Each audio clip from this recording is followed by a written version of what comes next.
that I am the only one taking the decisions over the goods. I can decide to use the good for its proper function. I buy on and using it to watch the television, or I can never switch it on and never use it. I have a land. I can harvest because whatever I think it's more appropriate to harvest there, or I can just leave the land and not use it. It's part of my faculties. I can even destroy it if I buy something. Okay, I can then am the legitimate owner of that. I can destroy it. Nobody can impede me from exercising my faculty of enjoying, fully enjoying the good. Enjoying a good in legal language means to do whatever I want to do, not to do, or ruin, destroy, enrich it, again, with very, very rare exceptions. So the law looks at the market and sees that the market is protecting this, is interested in having this situation of power over the goods protected by the law. The market asks the law to provide for efficient and enforceable protection over this very thick series of faculties and powers of the goods we are owner of. And the law, in defining right of property, enlists in different ways according to different legal systems, of course, but enlists all the faculties and powers attached to the idea of the definition of property. And I mentioned the fact that historically, the right of property has a great importance in the evolution of the law, because this idea of individuals with this strong power, if you read the legislations of many countries, if you read the definition of the right of property in the codes of the civil countries, for example, you'll never find a right defined with such power, with such intensity.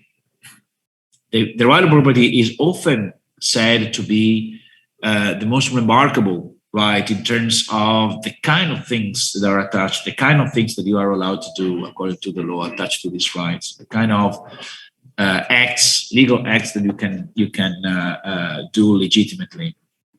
And there's an important historical reason why this is so. When together with the evolution of the idea of the legal subject, the person in law, can you remember?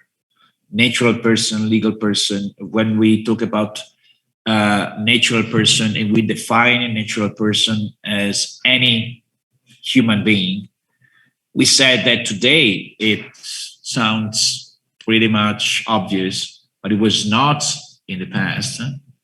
And the evolution of the idea that everyone is equal to any other individual, the formal equality, and the fact that formal equality leads here to the legal capacity. You remember, legal capacity means the possibility of being entitled of rights. The revolutionary, let's say, aspect of that was that everyone, even a poor peasant, even a farmer, can be entitled of very powerful rights according to the law, such as the right of property.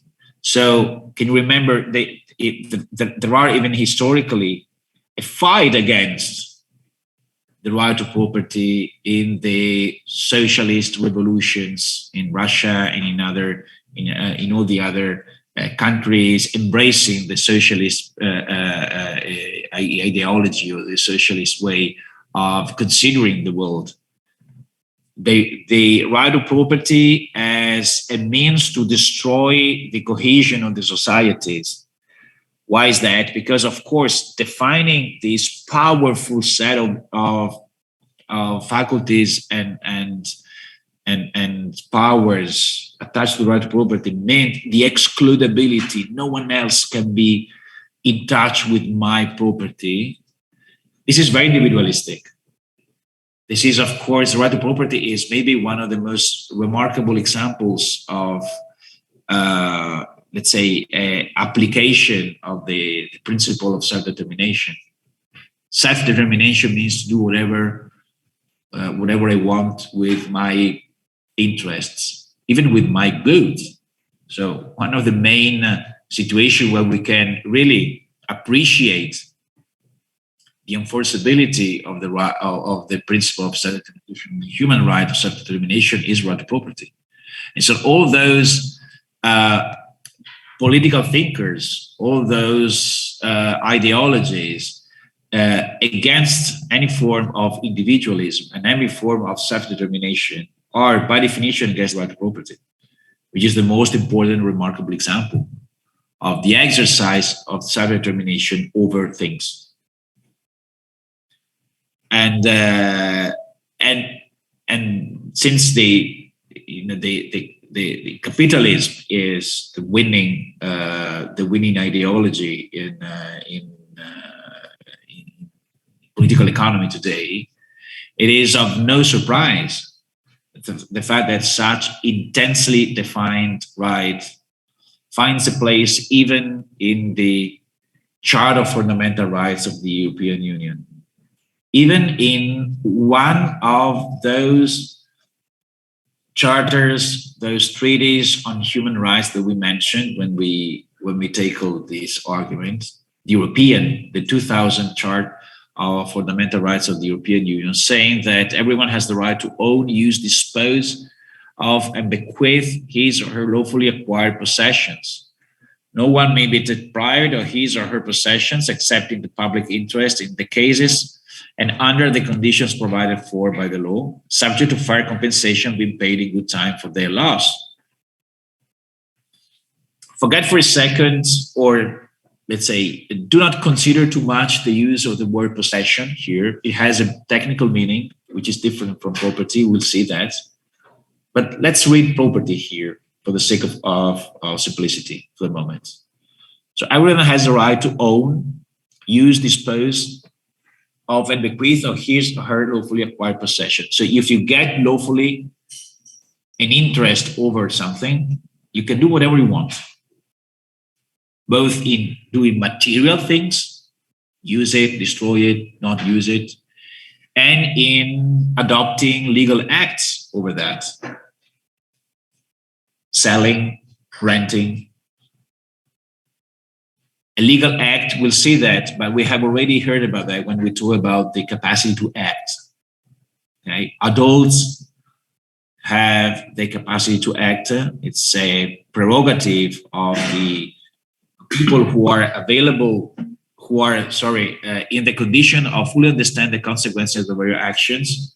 And when we talked about the characters of the individuals, of the natural persons, we said that we all have the legal capacity once we were born, but only when we have the maturity to understand the consequences of our action, we can exercise a right. Well, exercising a right means adopting legal acts involving our rights, means to take decisions that can be of legal importance over the thing. So if I dispose of my rights, this is a typical legal action over the right. So if I sell a property of mine,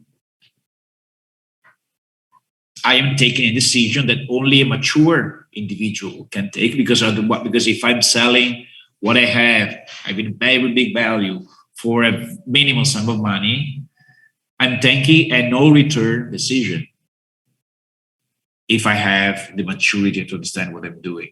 So if I'm not, the law protects me. And can you remember, if a minor enters in a negotiation with an adult to conclude a contract, this contract has no protection from the law. So the exchange of property is not effective. It doesn't happen.